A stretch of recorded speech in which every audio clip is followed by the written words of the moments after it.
Bakit mahalaga ang pagkakaroon ng mga spirit house sa kultura at pananampalataya ng mga Thai? Ang mga spirit house o tinatawag ding San Prapho ay bahagi ng tradisyon at pananampalataya sa spiritualidad sa Thailand. Narito ang ilang mga dahilan kung bakit karaniwan ang pagtatayo ng mga spirit house sa mga bahay at iba't ibang lugar sa bansa. Respeto sa mga espiritu. Ang mga Thai ay naniniwala sa espiritu ng kalikasan, ng mga yumaong kapamilya at iba't ibang uri ng espiritu. Ang pagtatayo ng spirit house ay isang paraan ng pagbibigay pugay at pagrespeto sa mga ito. Pag-aalok at pagsusumikap ng kapayapaan. Ang mga Thai ay nag-aalok ng mga pagkain, bulaklak at iba pang bagay sa spirit house upang makuha ang kapayapaan at maging maganda ang takbo ng kanilang buhay. Pamumuno ng Brahman priest.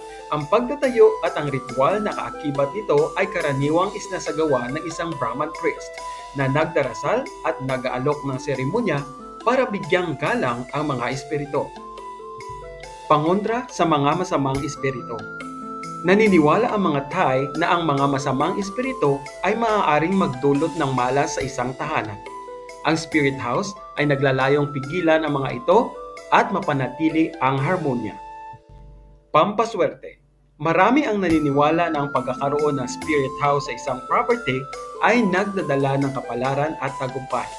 Ito ay isa ring uri ng pamahiin na ipinamamana sa kanilang kultura. Pagpapanatili ng balanse.